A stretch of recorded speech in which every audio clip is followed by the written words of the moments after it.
How a poor duck farmer created the Red Bull empire.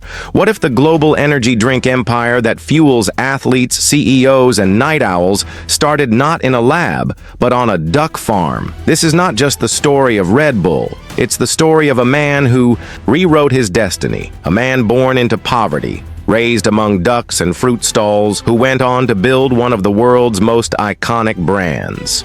From obscure Thai villages to Formula One circuits and high-altitude stunts, this journey shows what happens when ambition meets timing and branding meets instinct. In this script, we'll uncover how Red Bull became more than a drink. It became a lifestyle, a global movement, and a marketing legend. Here's how it all began. From duck farm to Bangkok streets, Chaleo, Yoovidhya's beginnings were so modest, they're barely believable. Born in rural Thailand to Chinese immigrant parents, he spent his childhood farming ducks and selling fruit. Formal education wasn't a luxury his family could afford, but hard work, that was his daily ritual. As he got older, Chaleo didn't see farming as his final destination. He left for Bangkok with barely anything, no degree, no connections, but a desire to change his future. There, he worked odd jobs. Bus driver, pharmaceutical salesman, whatever he could find. Eventually, he started his own pharmaceutical company, TC Pharmaceutical Industries,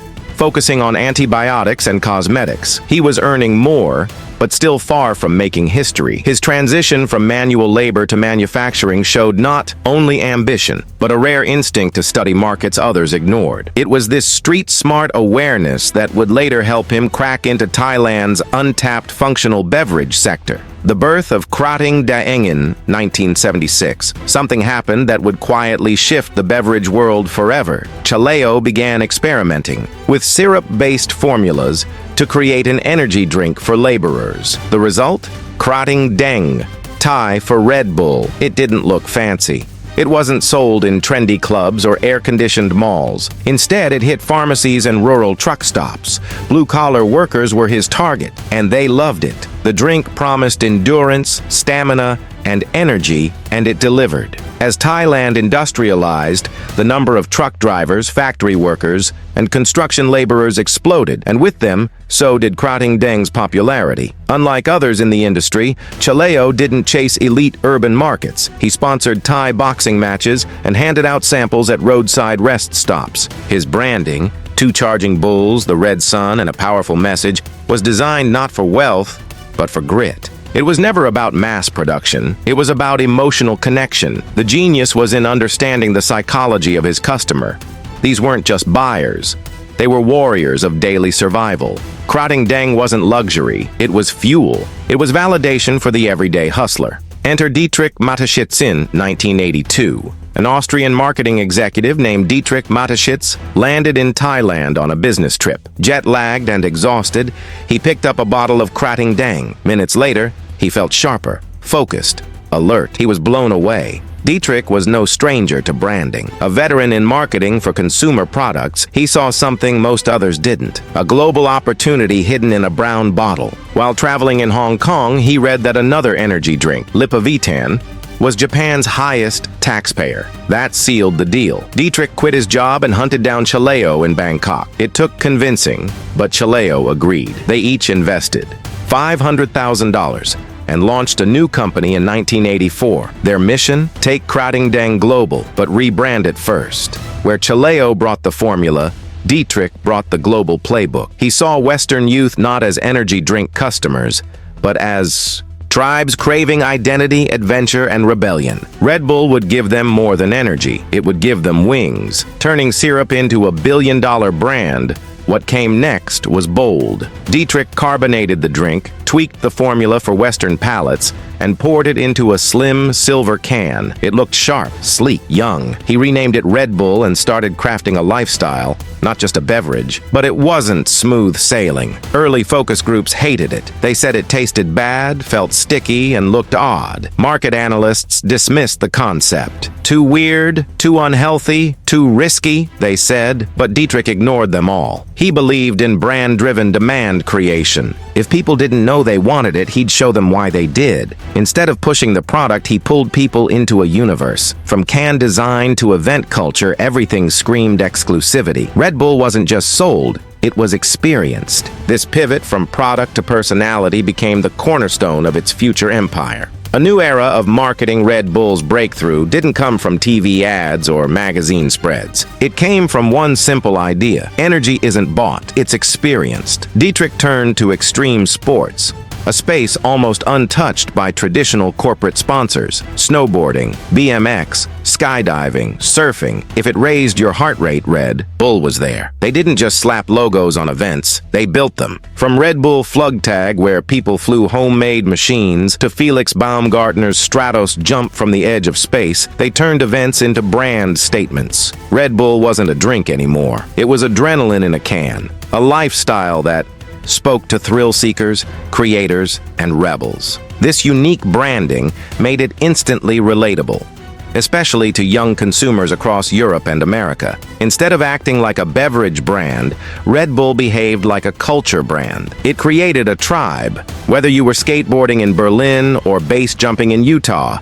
if you had Red Bull in hand, you were part of something wild, raw, and untamed. The explosion begins. Red Bull officially launched in Austria in 1987. Within a year, it sold over 1.2 million cases.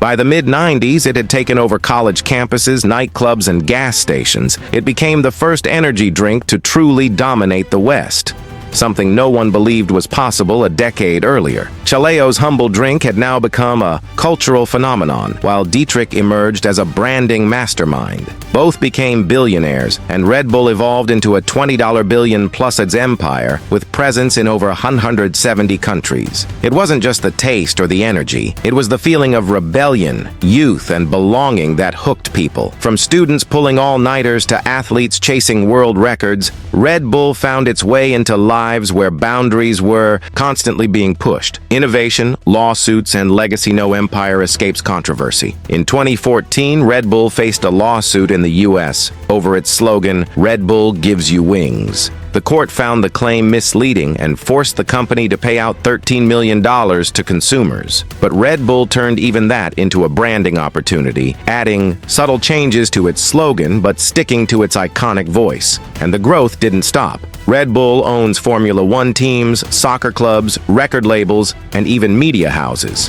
Its YouTube channel alone attracts hundreds of millions of views. From energy drink to entertainment empire, Red Bull keeps evolving without ever losing its roots. It's one of the few companies that proved branding isn't just packaging, it's behavior. Every lawsuit, every challenge, every reinvention has only made Red Bull's story more magnetic. It thrives on the edge, because that's exactly where its audience lives. The founder's legacy, Chaleo, passed away in 2012 as Thailand's third richest person, with a net worth of $5 billion.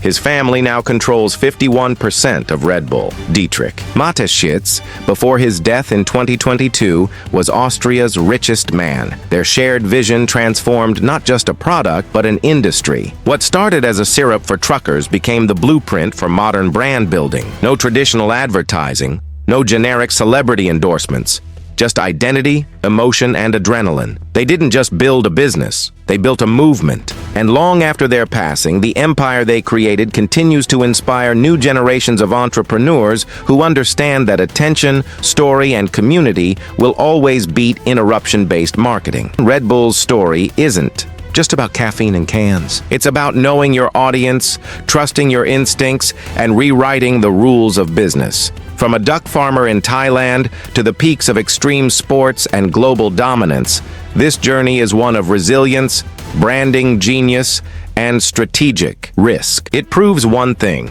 ideas matter, but belief turns them into empires. Like this video? Then like, comment, and subscribe for more powerful stories behind the world's biggest brands. Let us know in the comments what part of the Red Bull story surprised you the most.